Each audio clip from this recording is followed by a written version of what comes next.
J'étais devant le grill dans mon propre jardin, un barbecue de juillet. La fumée s'élevait en volutes épaisses vers la guirlande lumineuse suspendue au-dessus de ma tête. Je me suis retourné et Vanessa était là, à moins d'un pas. Elle tenait un verre d'eau. Pas de vin, pas de cocktail, juste de l'eau. C'était tout elle. Ses yeux attendaient déjà les miens. Elle a penché la tête et a baissé la voix, juste assez pour que je sois le seul à pouvoir l'entendre. Je sais à quoi tu penses, Travis. Mon cœur s'est arrêté, non pas à cause des mots, mais parce qu'elle avait raison. Et elle était la femme de mon meilleur ami, Derek Hay, qui se tenait à environ 3 mètres derrière nous, en train de rire, sans regarder du tout dans notre direction. Il y a des choses qu'on peut cacher toute sa vie. Et il y a des choses qui ne demandent qu'une seule personne, quelqu'un d'assez sobre, d'assez proche, pour faire tomber tous les murs d'un seul murmure. Je m'appelle Travis Blake. J'ai 36 ans et je restaure des meubles anciens à Savannah, en Géorgie. Je travaille dans un petit atelier au bout de Drayton Street, des tables, des armoires, des cadres de portes provenant de maisons d'avant la guerre de sécession de toute la région du Low Country. J'enlève les vieilles finitions, je les ponce jusqu'au bois nu, et j'essaie de préserver le grain d'origine intact. Ce travail m'a appris quelque chose que j'emporte avec moi en dehors de l'atelier, que je le veuille ou non.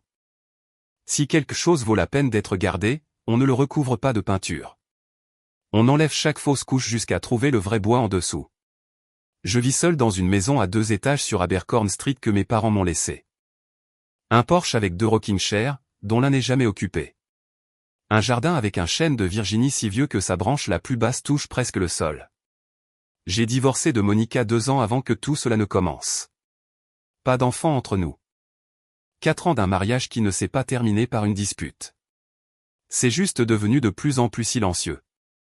De la même manière que l'eau se retire d'un rivage, si lentement qu'on ne le remarque pas avant que le sable ne soit sec. Monica voulait Atlanta, un Penthouse, des dîners avec des gens qui parlaient de levée de fonds. Elle voulait une version de Travis Blake qui n'existait pas. J'ai signé les papiers, gardé la maison et emballé ses affaires dans 3 cartons un mardi après-midi. Derek Hay était mon meilleur ami depuis notre première année à Georgia Tech. Au moment de notre diplôme, il était ce que j'avais de plus proche d'un frère.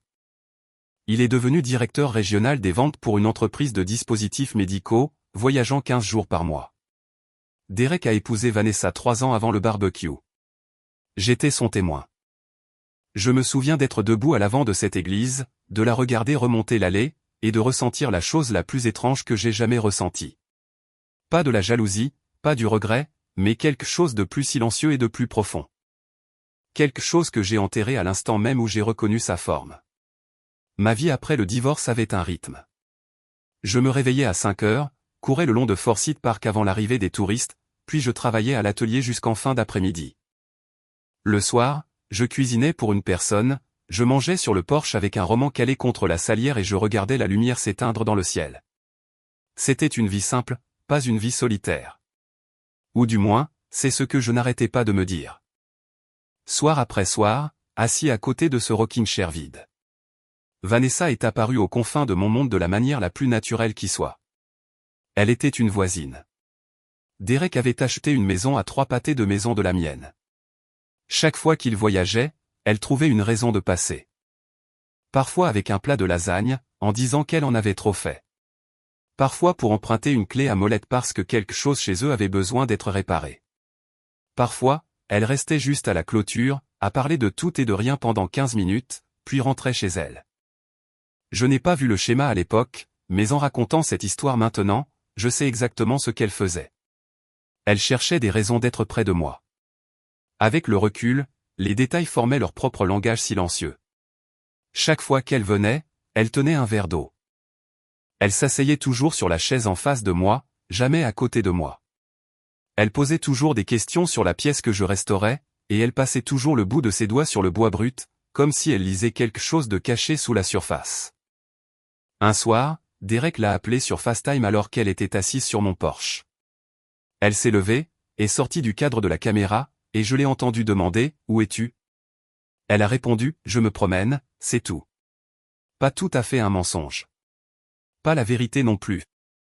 Quelque chose s'est resserré dans ma poitrine que je ne pouvais pas nommer.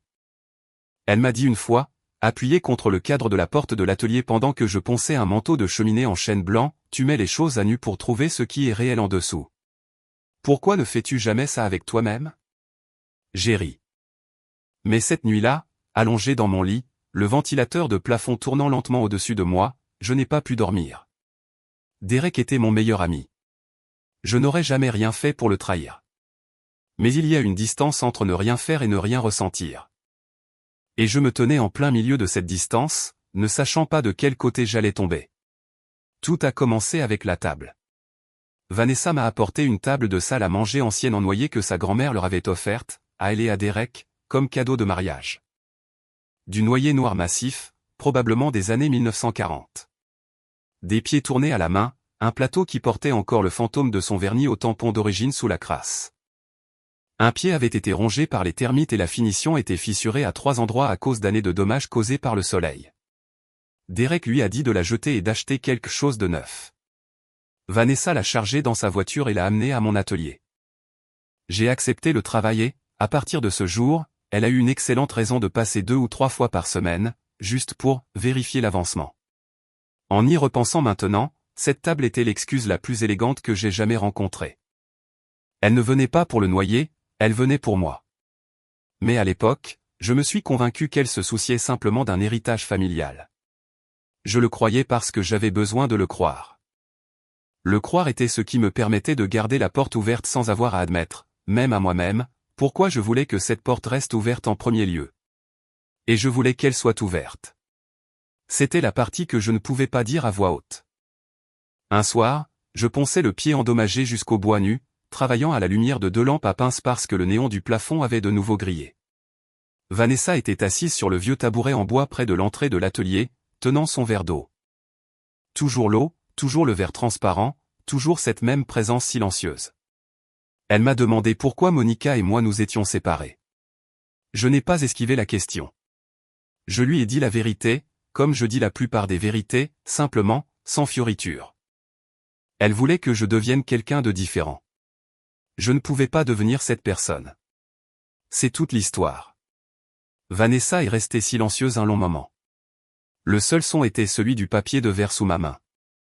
Puis elle a dit doucement, « La bonne personne ne te demanderait jamais de devenir quelqu'un d'autre. » J'ai levé les yeux.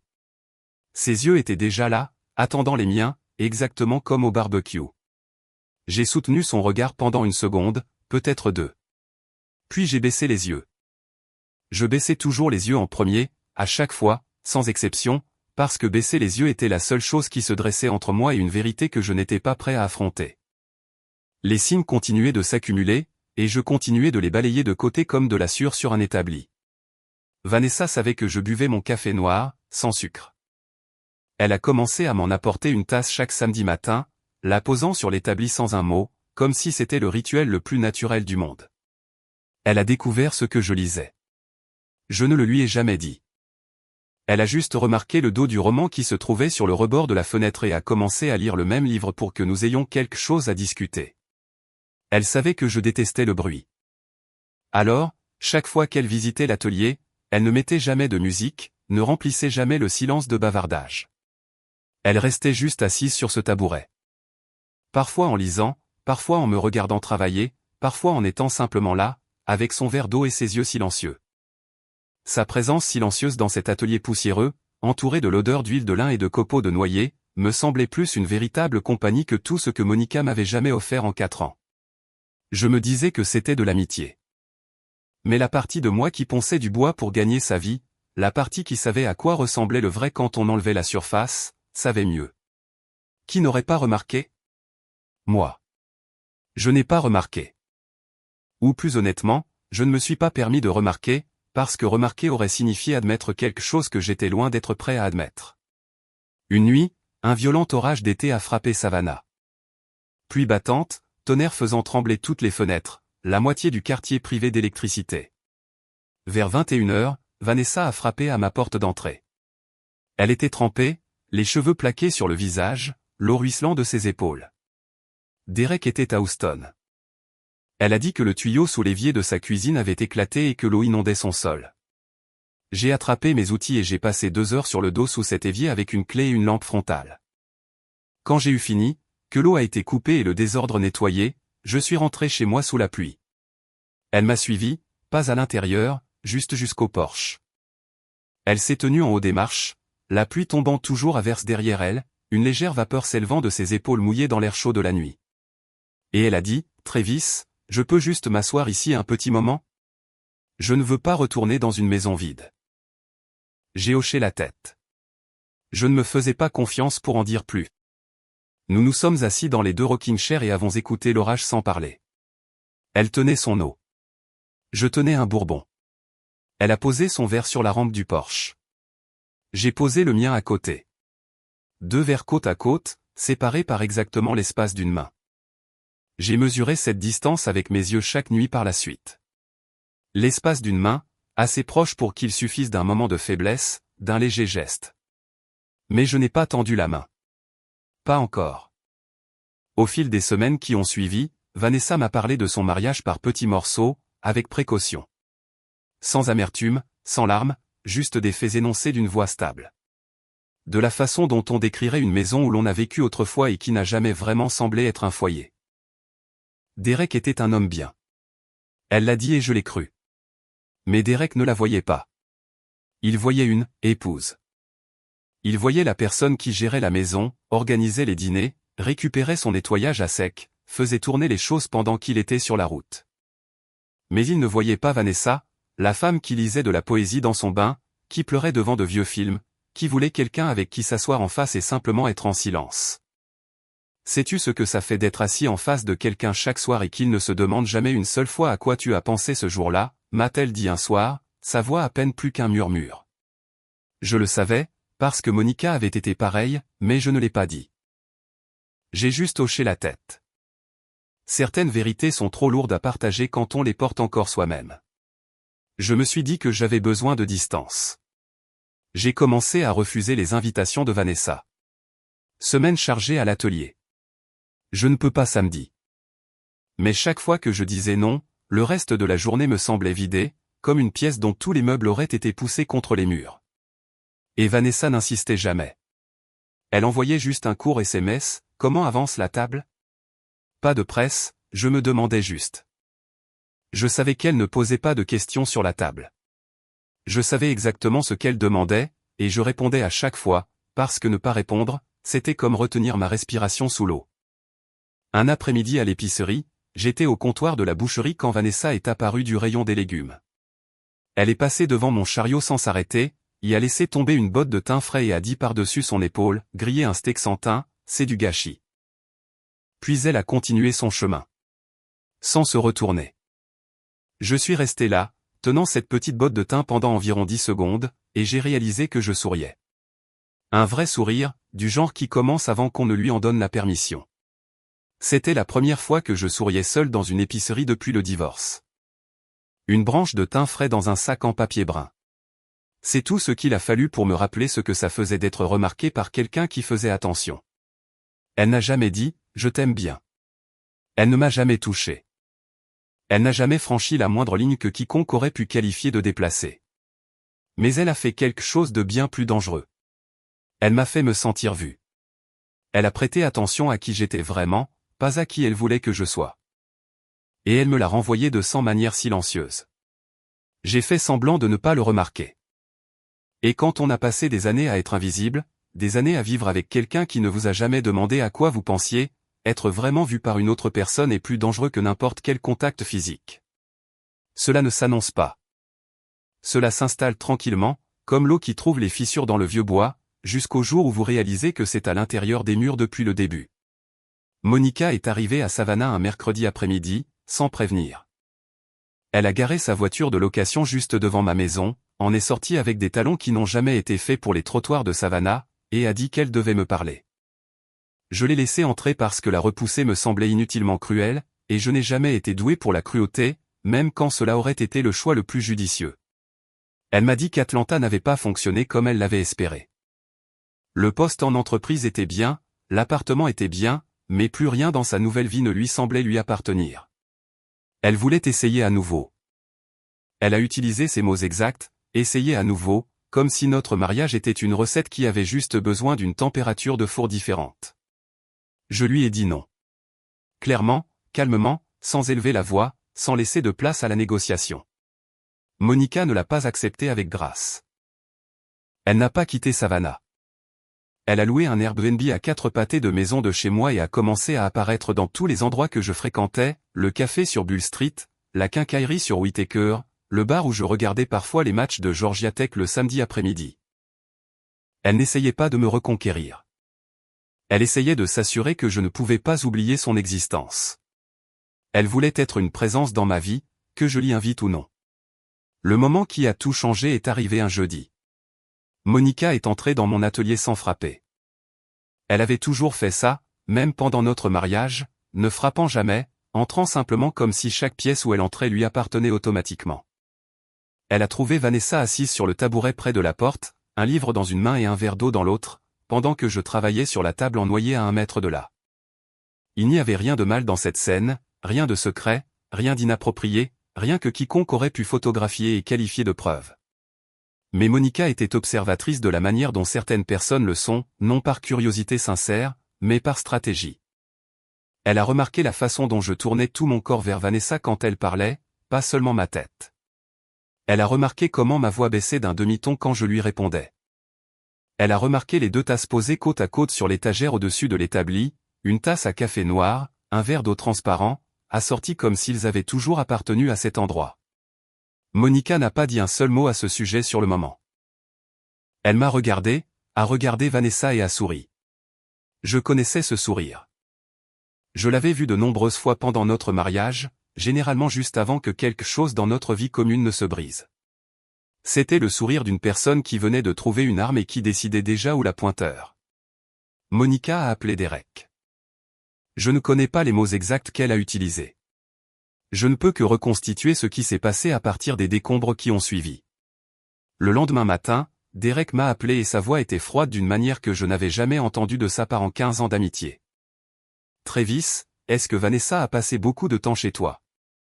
Je lui ai dit la vérité, car la vérité était tout ce que j'avais.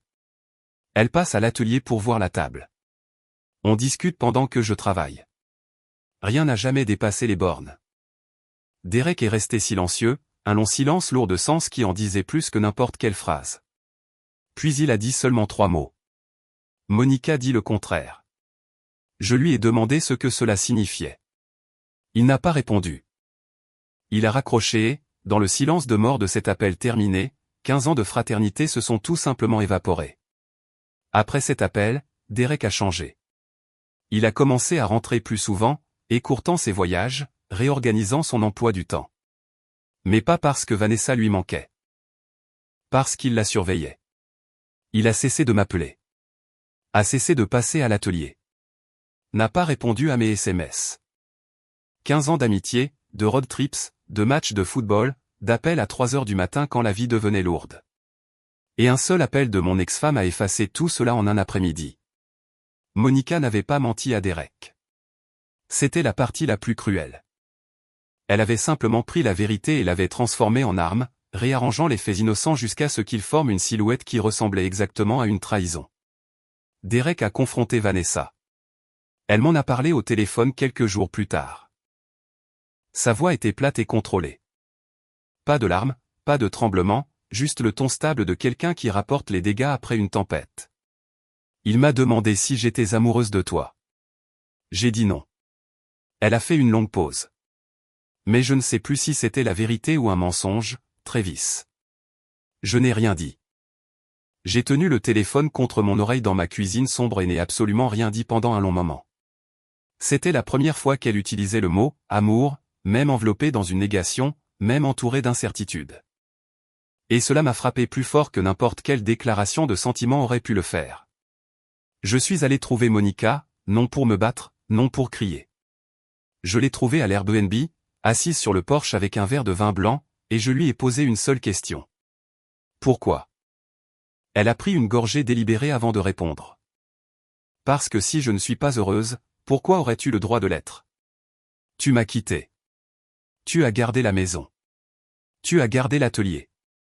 Tu as gardé ta petite vie tranquille dans ta petite ville tranquille. Et maintenant ? Il y a une autre femme assise exactement sur la chaise où j'avais l'habitude de m'asseoir. ma chaise, Travis. Je l'ai regardé longuement. Et j'ai enfin compris quelque chose que j'aurais dû voir des années plus tôt. Monica ne m'aimait pas. Monica aimait l'idée que je devais rester seul après elle. Elle ne voulait pas que je revienne. Elle voulait s'assurer que personne d'autre ne pourrait avoir ce qu'elle avait jeté. Derek est venu à l'atelier un vendredi soir. Il n'a pas frappé. Il a poussé la porte, est entré et s'est tenu là, regardant la table en noyer, toujours à moitié finie sur l'établi. Puis il a regardé l'étagère, la tasse à café et le verre d'eau côte à côte.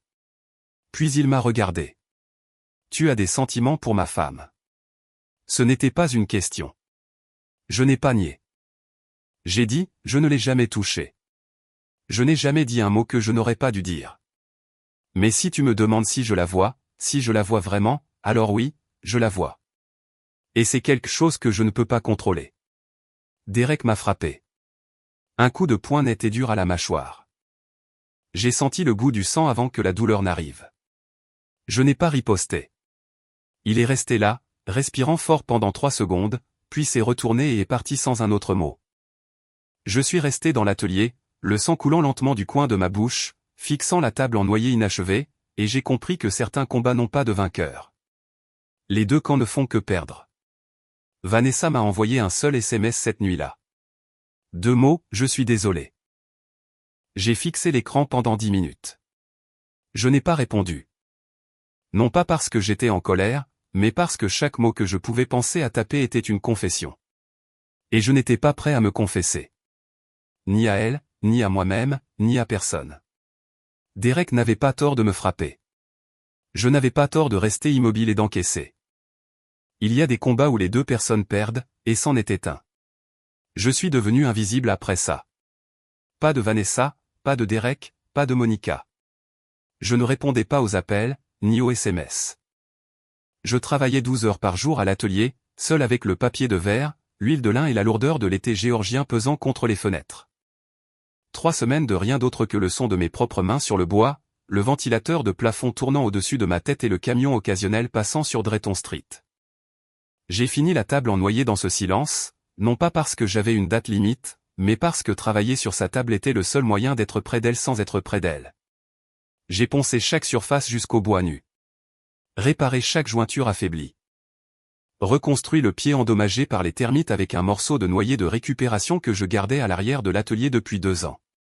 Quand ce fut terminé, j'ai pris du recul et les regardé sous les nouvelles lumières du plafond que j'avais finalement réussi à remplacer. Le grain était exposé et lumineux, de riches et sombres volutes qui avaient été cachés sous des décennies de vieux vernis, de poussière et de négligence. C'était la plus belle pièce que j'ai jamais restaurée. Et là, seul dans le silence, entouré de sueur et de l'odeur de cire d'abeille, j'ai repensé à ce que Vanessa m'avait dit tous ces mois auparavant. Pourquoi n'enlèves-tu jamais tes propres vieilles couches? J'ai passé ma main sur le plateau de table fini et j'ai compris pour la première fois qu'elle ne parlait pas de meubles. Elle parlait de la version de moi-même que je gardais enfermée derrière la politesse, la distance et le mot « bien ». J'avais passé 2 ans à dire à tout le monde que j'allais « bien ». Je n'allais pas bien. Je me cachais. Derek a appelé un dimanche matin. Sa voix était différente. Plus froide. Plus en colère. Juste épuisée. Le genre de fatigue qui s'installe après que la rage se soit consumée. Et tout ce qui reste, c'est une honnêteté brute et douloureuse à laquelle on ne peut échapper. Il a dit, Vanessa a demandé le divorce. Je n'ai pas parlé pendant un long moment. Je suis resté dans ma cuisine, la main à plat sur le comptoir, le téléphone collé à l'oreille, et je n'ai pas dit un seul mot. Il a continué, ce n'est pas à cause de toi. C'est ce qu'elle m'a dit. Elle a dit que c'était à cause de moi. Parce que je ne l'ai jamais vue, parce que j'étais toujours ailleurs. Même quand j'étais assis juste en face d'elle. Il y eut un silence sur la ligne, si long que je pouvais entendre le ventilateur de plafond de sa cuisine tourner à travers le téléphone. Puis Derek a prononcé la phrase qui m'a blessé plus profondément que son poing n'aurait jamais pu le faire. Elle m'a dit que 15 minutes assises dans ton atelier lui donnaient l'impression d'être plus écoutée que 3 ans de vie avec moi. Tu veux savoir le pire, Travis?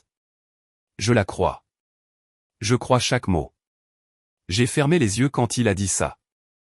Non pas parce que cela ressemblait à une victoire. Cela ne ressemblait pas du tout à une victoire. C'était comme se tenir au bord de quelque chose d'énorme et réaliser qu'on avait marché dans sa direction toute sa vie sans le savoir. 2 mois après la finalisation du divorce, Vanessa est venue à l'atelier. C'était la première fois que je la voyais en près de 3 mois. Elle ne portait rien. Pas de café, pas de lasagne, pas d'excuses, pas de raison fabriquée pour justifier sa visite. Elle s'est juste tenue dans l'embrasure de la porte, tenant un verre d'eau. J'ai regardé le verre. Elle m'a regardé. Elle a dit tranquillement, sans se presser, « Je ne suis pas venu pour la table. Je ne suis jamais venu pour la table. Je suis venu pour toi. Et je te dois cette vérité. » J'ai dit, « Je sais. » Elle a demandé, « Depuis quand ?» J'ai dit, « Depuis la fois à l'épicerie. » Elle a ri, un vrai rire, doux et surpris. Et pour la première fois depuis que je la connaissais, je l'ai vue rire sans aucune tristesse derrière les yeux. Je lui ai dit que j'avais besoin de temps. Non pas parce que je ne voulais pas de ça, mais à cause de Derek, à cause de 15 ans de fraternité, parce que je devais être certain que je la choisissais elle, pour qui elle était, pas seulement pour combler le vide que Monica avait laissé. Je devais savoir que c'était un vrai commencement, pas un réflexe. Vanessa a hoché la tête sans me demander d'explication, ce qui était l'une des choses qui la rendait différente de toutes les autres personnes que j'avais laissé s'approcher. Elle a posé le verre d'eau sur la table en noyer, celle que je venais de finir de restaurer, la surface encore chaude de la dernière couche de cire d'abeille que j'avais appliquée ce matin-là. Puis elle s'est retournée et a quitté l'atelier sans se retourner. J'ai regardé le cercle de condensation que le verre avait laissé sur le grain de noyer sombre. Un petit cercle net, parfaitement rond, parfaitement clair, posé juste au-dessus de tout ce magnifique bois exposé. Je ne l'ai pas essuyé. Je n'en avais pas envie. Ce petit cercle humide sur le bois sombre était la chose la plus honnête que quelqu'un m'ait laissée depuis des années. Je suis resté dans l'atelier silencieux avec le ventilateur de plafond tournant lentement au-dessus de ma tête et j'ai écouté le silence qui, pour la première fois depuis très longtemps, ne ressemblait pas à du vide. Ce soir-là, j'ai appelé Derek. Il a décroché, ce qui m'a surpris. Il n'a pas dit grand-chose. J'ai dit, je ne vais pas te demander ta permission, mais je ne vais pas te le cacher non plus. Il y eut une longue pause sur la ligne. Puis Derek a dit, je sais. C'est pour ça que je réponds encore au téléphone. Elle n'a pas exigé de réponse de ma part. Elle n'a pas exigé de date, de délai, de promesse. Elle n'a rien exigé du tout, sauf la vérité. Et c'est cette seule chose qui m'a fait savoir qu'elle était différente de toutes les autres personnes que j'avais connues. 3 mois plus tard, j'ai invité Vanessa à dîner. Un petit restaurant sur River Street, une table en plein air sous des guirlandes lumineuses, des cargos se déplaçant lentement contre le courant de la rivière Savannah. Alors que le soleil tombait derrière les anciens entrepôts de coton, elle a commandé de l'eau. J'ai souri. Elle m'a demandé pourquoi je souriais. J'ai dit, parce que je savais que tu commanderais de l'eau. Elle a penché la tête, le même penchant qu'au barbecue, celui qui avait tout déclenché, et a dit, j'aime avoir les idées claires, surtout avec toi. Je ne veux rien manquer. Je suis resté là, la regardant de l'autre côté de la table, et j'ai réalisé que c'était le premier rendez-vous le plus étrange de ma vie. Ce n'était pas vraiment un premier rendez-vous du tout. Nous savions déjà tout l'un de l'autre, les bonnes parties, les parties brisées, tout. Et nous voulions toujours nous asseoir ensemble. Cela m'en disait plus que n'importe quelle première impression n'aurait jamais pu le faire. 6 mois après ce dîner, Vanessa a loué un petit appartement sur Bruton Street et a commencé à gérer une librairie indépendante près d'une des vieilles places du centre-ville. Elle n'a pas emménagé avec moi. Nous nous voyions presque tous les jours, mais nous gardions nos propres espaces, nos propres rythmes, nos propres routines matinales. C'était différent de Monica de toutes les manières qui comptaient. Monica avait voulu la fusion. 2 vies fondues en une seule jusqu'à ce qu'aucune des 2 personnes n'ait plus de contour. Jusqu'à ce qu'on ne puisse plus dire où l'une finissait et où l'autre commençait. Vanessa voulait tout autre chose. 2 personnes debout côte à côte, assez proches pour se tendre la main, assez éloignées pour rester elles-mêmes. Je n'avais jamais su qu'un tel amour était possible. J'avais passé tout mon mariage à croire que la proximité signifiait disparaître en quelqu'un d'autre, que l'amour exigeait de poncer ses propres bords jusqu'à s'adapter parfaitement à une autre personne. Vanessa m'a montré que ce n'était pas vrai. Elle m'a montré que le bon type de proximité laisse de la place aux 2 personnes pour garder leur forme. Les moments qui comptaient le plus n'étaient jamais les plus dramatiques. Vanessa a commencé à laisser un verre d'eau sur mon établi chaque matin en allant à la librairie. Elle n'entrait jamais dans l'atelier. Elle ne frappait jamais à la porte ni n'attendait que j'ouvre. Elle marchait juste jusqu'à l'entrée, posait le verre sur le rebord de la fenêtre en bois, et continuait son chemin sans un mot. Je savais qu'elle était passée parce que le verre était encore froid quand je déverrouillais à 7 heures. Chaque matin, je tournais la clé, poussais la porte, et voyais l'eau posée là dans la lumière matinale, propre, calme, patiente, ne demandant rien. Et chaque matin, la journée commençait différemment. Pas mieux d'une manière que je pourrais décrire. Juste différemment. Comme entrer dans une pièce où quelqu'un a discrètement ouvert une fenêtre avant votre arrivée. Et l'air est plus frais. Et vous sentez le changement dans votre poitrine avant que votre esprit ne comprenne ce qui s'est passé. Je ne lui en ai jamais parlé. Elle ne m'en a jamais parlé. C'était à nous, sans qu'aucun de nous n'ait à le revendiquer. 1 an plus tard, j'ai appelé Derek. Nous nous sommes retrouvés au vieux bar près du campus. Même box dans le coin où nous nous étions assis une centaine de fois pendant nos études. 2 bières sur la table entre nous. Pas de discours, pas d'excuses préparées. Personne n'a dit « désolé » directement. Ce n'était jamais notre façon de faire. Derek a regardé de l'autre côté de la table et a dit « Ta mâchoire a bien guéri ». J'ai répondu « La mâchoire a bien guéri. L'ego y travaille encore. » Il a ri. La première fois que je l'entendais rire depuis plus d'1 an, et le son de ce rire a détendu quelque chose dans ma poitrine que je n'avais pas réalisé être tendu. Il m'a dit qu'il voyait quelqu'un à Houston, une femme qui travaillait dans la vente comme lui. Il a dit qu'elle était bruyante, parlait constamment, remplissait chaque silence d'énergie, d'opinion et d'histoire sur sa journée. L'opposé complet de Vanessa à tous égards. Il a dit, il s'avère que j'avais besoin de quelqu'un qui me parle, pas de quelqu'un qui attend que je parle en premier. J'ai hoché la tête. Je comprenais parfaitement. Certaines personnes ne fonctionnent pas ensemble, non pas parce que l'une d'elles est brisée, non pas parce que quelqu'un a échoué ou fait quelque chose de mal, mais parce qu'elles ont besoin de choses entièrement différentes de la personne assise en face d'elle. Derek avait besoin de volume et d'énergie. Vanessa avait besoin de calme et d'attention, et il se trouve que j'étais un homme qui vivait dans le calme depuis si longtemps que sa présence silencieuse me semblait la première chose réelle que j'avais connue depuis des années. 2 ans après ce premier dîner sur River Street, la table en noyer se trouvait dans ma cuisine. Vanessa avait emménagé 4 mois plus tôt. Pas avec une arrivée spectaculaire, pas avec un camion de déménagement et des cartons empilés, mais progressivement, une petite chose à la fois, jusqu'à ce qu'un matin, je réalise que ses livres étaient sur mes étagères, son manteau sur mon crochet. Et son verre d'eau déjà sur le comptoir avant même que j'aie ouvert les yeux. Nous mangions à cette table en noyer tous les soirs. Et les ronds de verre, des dizaines maintenant, des cercles superposés imprégnés profondément dans le grain, étaient devenus une partie du bois lui-même. Un nouveau motif superposé à l'original. N'importe quel autre restaurateur aurait poncé ses marques et scellé la surface avec du polyuréthane pour la protéger. Je ne l'ai pas fait. J'ai laissé cette partie de la table exactement comme elle était. Parce que certaines marques ne sont pas des dommages. Certaines marques sont la preuve que quelqu'un est resté. Un soir, Vanessa était assise en face de moi à la table en noyer, tenant son verre, la lumière de la cuisine douce et ambrée au-dessus de nous. Elle a dit, « Tu te souviens du barbecue ? Quand j'ai dit que je savais à quoi tu pensais. » J'ai hoché la tête lentement. Elle a demandé, « Sais-tu ce que je voulais vraiment dire ce soir-là ? » J'ai dit, « Je le sais maintenant. » Elle a secoué lentement la tête. Je voulais dire que je pensais exactement la même chose. Je le pensais avant même que tu ne te retournes. Mais j'avais peur. Alors, j'ai transformé ça en une phrase différente. J'ai fait comme si je te démasquais, alors qu'en réalité, ce que j'essayais de dire, c'était « moi aussi ».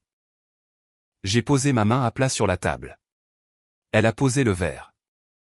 La distance entre mes doigts et la base de ce verre, exactement l'espace d'une main.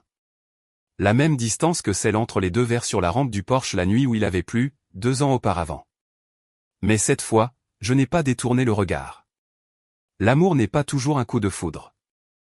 Parfois, c'est le son silencieux d'un verre d'eau posé sur une table en bois. Chaque matin, patient et constant, ne demandant rien. Jusqu'au jour où vous réalisez que vous ne pouvez pas commencer votre matinée sans ce son. J'ai perdu mon meilleur ami pendant un temps. J'ai reçu un coup de poing à la mâchoire. Mon ex-femme a essayé de réduire ma vie en cendres par pure méchanceté. J'ai passé des mois à me détester pour avoir des sentiments que je croyais n'avoir aucun droit de ressentir. Mais j'ai appris quelque chose à travers tout ça. Quelque chose qui a changé ma façon de voir tout le reste. On ne choisit pas quand on ressent quelque chose. On ne choisit que ce qu'on en fait. Je n'ai pas trahi Derek. Vanessa n'a pas trahi Derek. Ce mariage a pris fin parce qu'il devait prendre fin. Et Vanessa a été assez courageuse pour le dire à voix haute avant que quiconque ne soit prêt à l'entendre. Un verre d'eau. Cela semble la chose la plus ordinaire du monde. Mais dans une vie où tout le monde ajoute constamment quelque chose, plus de drame, plus de possession, plus de bruit, la personne qui tient un verre d'eau pure est la seule à avoir les idées assez claires pour vous voir vraiment. Parfois, la personne qui change votre vie n'arrive pas avec une grande confession ou un geste spectaculaire. Elle laisse juste un verre d'eau sur votre seuil chaque matin, jusqu'à ce que vous compreniez enfin que c'était la seule lettre d'amour dont vous ayez jamais eu besoin. Alors, laissez-moi vous poser cette question. Si vous découvriez que vous aviez des sentiments pour quelqu'un pour qui vous n'étiez pas censé en avoir, les enterreriez-vous pour toujours, ou attendriez-vous que les circonstances vous permettent d'être honnête? Et avez-vous déjà rencontré quelqu'un qui, par sa simple présence silencieuse, vous a fait vous sentir vraiment vu pour la toute première fois de votre vie? Si cette histoire vous a fait réfléchir, laissez un like. Si vous voulez entendre plus d'histoires comme celle-ci, abonnez-vous et activez la cloche. Et si vous avez une réponse à l'une de ces questions, mettez-la dans les commentaires ci-dessous. Je les lis tous.